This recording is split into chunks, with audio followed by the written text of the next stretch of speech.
गजाननं भूतगणादिसेवितं कपित्थजम्बूफलसारभक्षितम् उमासुतं शोकविनाशकारणं नमामि विघ्नेश्वरपादपङ्कजम्।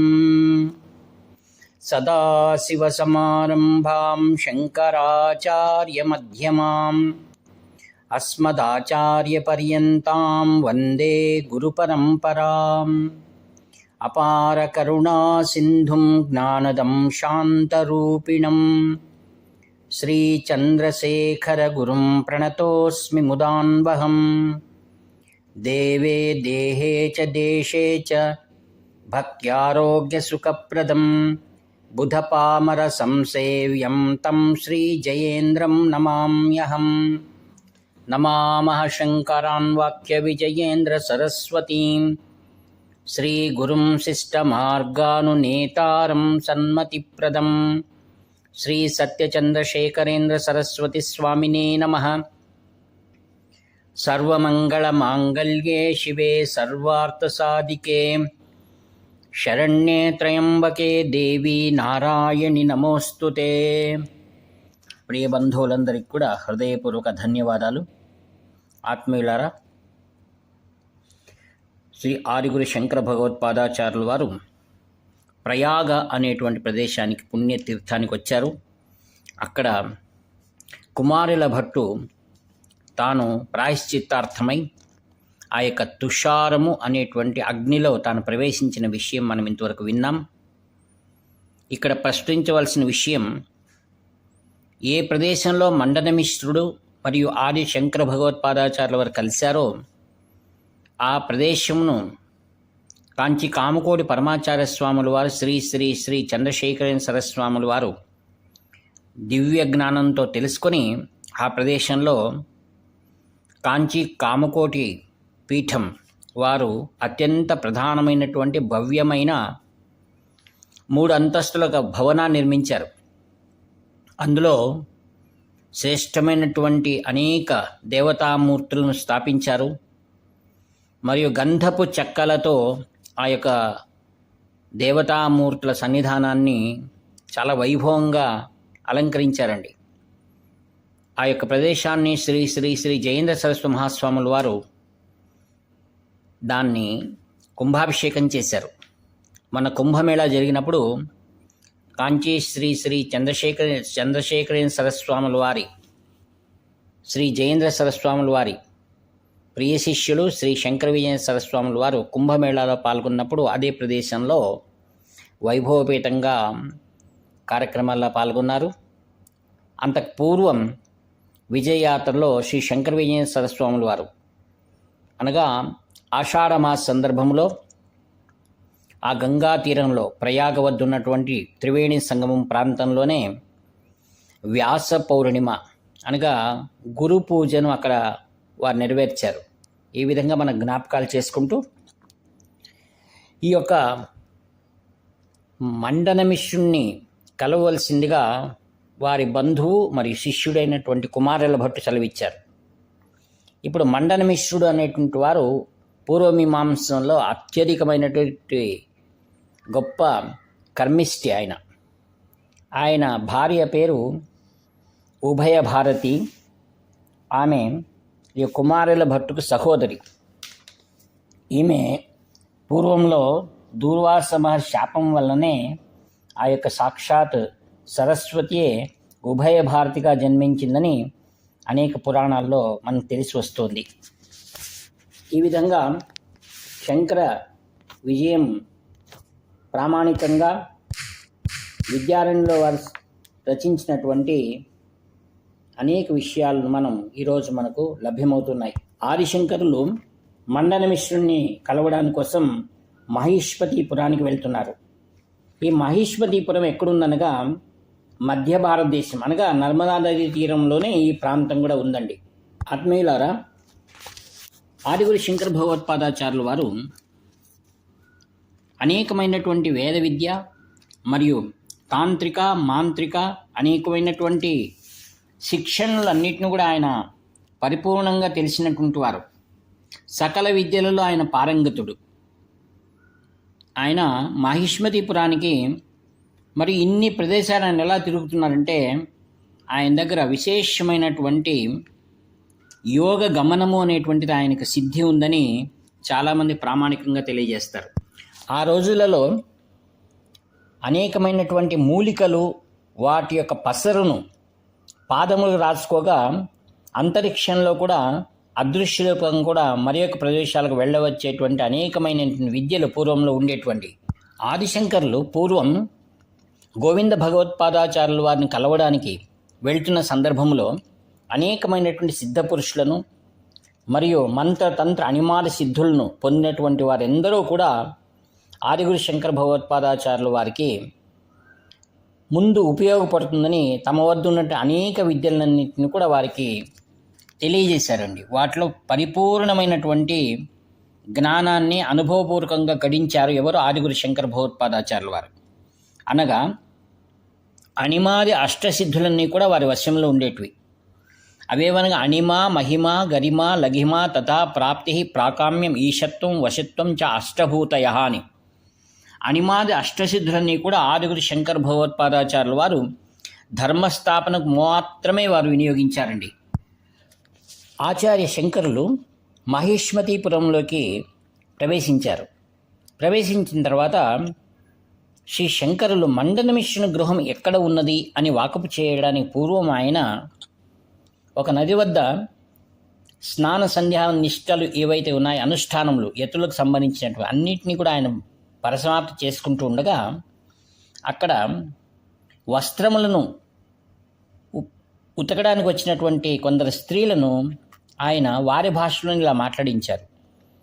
అమ్మ, ఇక్కడ చాలా గొప్ప పండితులు మండనమిశ్రుని వారి గృహం ఎక్కడ ఉంది అని అడిగారు. అందుకు వారు చాలా చమత్కారంగా, అయ్యా మీది ఈ ఊరి కొత్తగా ఉన్నట్టున్నావు, ఇక్కడ అందరికీ ఆయన చాలా గొప్ప విఖ్యాతి చెందినవాడు. ఎవరి ఇంటి గుమ్మం ముందు 2 చిలుకలు కర్మయే శ్రేష్టమైనదని తద్వారా మోక్షము లభ్యమగునని, అవి తమ చిలుక పలుకులు ఎక్కడైతే పలుకుతుంటాయో అదే మండనమిశ్రుని గృహమని ఎవరిని అడిగినా చెప్తారు అనగానే అవునా అని ఆయన వారి ఇంటికి వెళ్ళడానికి ప్రయత్నిస్తుండగా అక్కడున్న స్త్రీలు, ఈరోజు వారింటికి ఎవరు వెళ్ళడానికి వీల్లేదు, కారణం వారింట్లో మండనమిశ్రుని గారి తండ్రిది ఆబ్ధికమున్నది అని వారు ఈయనకు తెలియజేశారు. అయినా పర్వాలేదు, నేను వెళ్తాను అని ఆదిగురు శంకర్లు బయలుదేరారు. అక్కడ పూర్వం స్త్రీలు చెప్పినట్లుగానే మండనమిశ్రుని గృహం తలుపులు మూసి ఉన్నాయి, ఇంటి ముందు కూడా రంగవల్లులు లేవు. అనగా అప్పుడు సిద్ధమైనది, తప్పకుండా వారి ఇంట్లో శ్రాద్ధము ఉన్నదని. కావున ఎలాగైనా లోనికి ప్రవేశించాలన్న ఉద్దేశంతో తాను పూర్వం సాధించినటువంటి అనేకమైన మంత్రతంత్ర విద్యలు ఏవైతే ఉన్నాయో ఆ యొక్క మంత్రము ప్రయోగించగానే ఇంటి పెరట్లో ఉన్నటువంటి ఒక చెట్టు భూమికి ఆనుకుంటూ వచ్చింది. అప్పుడు ఆ యొక్క చెట్టు కొమ్మను పట్టుకుని ఆయన ఆ యొక్క మండనమిశ్రుని యొక్క గృహము పెరటి భాగంలో ఆ చెట్టు ఆధారంగా ఆయన ఆ ఇంట్లో ప్రవేశించాడు. దిగగానే అదే సమయంలో ఆ క్షణంలో ఆశ్చర్యం ఏమిటనగా మండనమిశ్రులు తన తపశ్శక్తితో ఆ రోజు తమ పితృకార్యమునకై వేదవ్యాస మహర్షిని మరియు జైమిని మహర్షిని ఆ పితృకార్యంలో ఆహ్వానించి ఉండెను. ఇట్టి ఆశ్చర్యమైనటువంటి వారి ఇరువురు దివ్య పురుషులను చూసి ఆశ్చర్యపోయారు ఆదిగురు శంకరులు. ఈ విధముగా అచాతుర్యంగా ఇంటి పెరటి భాగంలో ప్రవేశించిన దివ్య తేజస్సుతో మధ్యాహ్న భానుడిలా ప్రకాశించిన శంకరులను చూచి వచ్చిన వారు సాక్షాత్తు పరమేశ్వరుడే అని శ్రీ వేదవ్యాసుల వారు మరియు శ్రీ జైమిని మహర్షి తమ దివ్య దృష్టితో తెలుసుకుని ఆనందించారు. శ్రీ మండనమిశ్రుడు మాత్రం శ్రీ శంకర్లను సామాన్యయతి అని భావించి బిగ్గరగా, నీకో తెలియదా ఇలా వెనకటిని రాకూడదని, అందులో ముండనం చేయించుకున్నవాడా అని చాలా పెడార్థంతో అతన్ని విరుద్ధముగా మాట్లాడాను. అప్పుడు అక్కడే ఉన్నటువంటి జైమిని మహర్షి మరియు వేదవ్యాసులు వారు, వచ్చిన వారిని అలా మనం నిందించకూడదు, కావున అతనికి కూడా అర్ఘ్యపాద్యములు ఇవ్వుము, అతన్ని గౌరవించుము. వారు ఎవరు ఈ సమయంలో వచ్చినా వారు పితృదేవతలతో సమానమే. వారికై వేరే ఒక ఆసనం వేయుము. విశ్వేదేవస్థానం ముందు అతన్ని కూర్చుండబెట్టుము. సమయముకు వచ్చిన వారు బ్రహ్మ సమానము అని మండనమిశ్రుని సమాధానపరిచి తదుపరి కార్యక్రమాలను మొదలుపెట్టమన్నది. తదనంతరం వేదవ్యాసుల వారు మరియు ఆ యొక్క జైమిని మహర్షి చెప్పినట్లుగానే వారు మండనమిశ్రుడు తనకి ఇష్టం లేకపోయినను అతనికి సరైన ఆసనమును ఉనర్చి అర్ఘ్యపాద్యమును సమర్పించరు. అప్పుడు ఆదిశంకరులు తనకు మొదటిగా వాదభిక్షను అనుగ్రహించిన మాత్రముననే తాను అర్ఘ్యపాద్యాలు స్వీకరించగలని ఒక షరతు విధించను. అందులకు ఇంక విధి లేక ఈరోజు ఆబ్ధికమైన తరువాత రేపు కావాలంటే మనం వాదమును కూర్చునవచ్చును అని వారిని సమాధానపరిచింది. అప్పుడు విశ్వే దేవస్థానంలో కూర్చుని ఆ రోజు ఆబ్ధిక కార్యక్రమాలన్నీ కూడా వారు నెరవేర్చి ఆ యొక్క విష్ణు స్థానంలో ఉన్నటువంటి ఆదిశంకరులు దైవ ప్రసాదాన్ని మాత్రం స్వీకరించారు. తదుపరి మర్నాడు వేకుజామును కావాలనన్నా ఆ రోజు వారి ఇంటి యందు ఉండుట ఉచితము కాదని ఎంచినటువంటి ఆదిశంకరులు నదీ ప్రాంతంలో ఉన్నటువంటి ఒక దేవాలయమునందు నాడు బస చేశాను. తదనంతరం ఉదయం లేచి తన గురుదేవులను ప్రార్థించుకొని గోవింద భగవత్పాదులను మరియు నారాయణ స్మృతిగా అందరినీ ధ్యానం చేసుకొని గ్రామదేవతలకు వందనం ఆచరించి తాను యథావిధిగా అనుష్ఠానములు ముగించుకొని ఆ పక్కనే ఉన్నటువంటి విష్ణు దేవాలయానికి వెళ్ళి తనకు విష్ణు అంటే మహా ఇష్టం, అందుకోసం నమస్కరించుకొని అక్కడ నుండి తనకు స్వాగతము చెప్పడానికి వచ్చినటువంటి బ్రహ్మచారులను ముందుడుకొని ఆయన మండనమిశ్రుని ఇంటికి ప్రధాన గృహద్వారం ద్వారా లోనికి ప్రవేశించారు. ఈ విధముగా లోనికి ప్రవేశించగానే అక్కడ ఉన్నటువంటి సభాసదులందరూ కూడా శ్రీ శంకరుల యొక్క దివ్యమైన తేజస్సును గాంచి అందరూ నిల్చుకొని ఆయనకు అర్ఘ్యపాద్యములు సమర్పించి దీర్ఘదండ వందనములు గావించి ఆదిగురు శంకరుల యొక్క వైభవపేతమైనటువంటి కీర్తి పతాకలు తెలుసుకున్నటువంటి నాటి ప్రయాగ క్షేత్రం నుండి మరియు అనేక దూర ప్రాంతముల నుండి అనేక మంది వేద పండితులు అచ్చటికి ఆ యొక్క దివ్య సభలో పాల్గొనటకు ఏర్పాట్లని గావించబడెను. విశాలమైనటువంటి బయలు ప్రాంగణంలో అందరూ కూర్చుని ఉండగా అప్పుడు వాదమునకు ముందుగా ఏదైనా షరతులు విధించవలనని ఆసనంలో ఉన్నటువంటి పెద్దలందరూ నిర్ణయించగా అప్పుడు ఆదిగురు శంకరులు చెప్పాను. అది అతనికే వదిలివేసి తిని అనగానే అప్పుడు మండనమిశ్రుడు నేను ఒకవేళ నేను కర్మ సిద్ధాంతమే ముఖ్యమని వాదించేదను. ఆ వాదం నేను ఓటమిని పొందితినేని నేను తప్పకుండా సన్యాస స్వీకారం తీసుకొనగలను. ఒకవేళ ఆ పక్షంలో వారు ఓడినేడల వారు గృహస్థాశ్రమ ధర్మం స్వీకరించవలెను, ప్రాయశ్చిత్తం చేసుకునవలెను అని ఈ మాటల షరతును ఒప్పుకొనిది. అయితే వీరిరువుల మధ్య ఎవరు మధ్యవర్తిగా ఉండవలనని తీర్మానించగా అందులకు ఉభయ భారతీయే మధ్యవర్తిగా ఉండగలదని వీరిరువురికి ఉచితమైన ఆసనం ఏర్పాటు చేసి ఆ ఉభయ భారత్ సాక్షిగా అక్కడ కూర్చుని ఉండెను. అప్పుడు ఉభయ భారతి ఈ విధముగా సంబోధించరు. ఓ ఆచార్యవర్యుడా, నేడు మీరిరువుల మధ్య నేను నిష్పక్షపాతిగా ఈ యొక్క నిర్ణయం తీసుకున్న దానను మీరు దానికి సమ్మతించవలను. అదేదనగా మీ ఇరువురి కంఠమునందు కూడా నేను పుష్పమాలను అలంకరింపజేసేదను.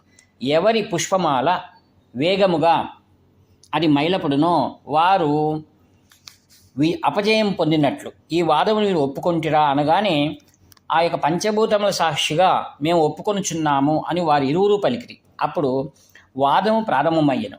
ఒక్కొక్క ఘటన చాలా తీవ్ర వేగంతో మండనమిశ్రుడు వాదించుండగా ఆచార్యులైన శంకరులు మాత్రం చాలా ప్రశాంత వదనంతోనూ అత్యంత మధురమైన మాటలతోనూ తన వేదములో చెప్పబడినటువంటి శాస్త్ర సమ్మతమైనటువంటి జ్ఞానమునకు ఉన్నటువంటి పరాకాష్ఠ ఏమిటో శాస్త్ర సమ్మతంగా ఒక్కొక్కటిగా తెలియచేయుచుండగా సభలో పాల్గొన్న వారందరూ కూడా శ్రీ శంకర్లకు జయ జయకారములు చెప్పుచుండిరి.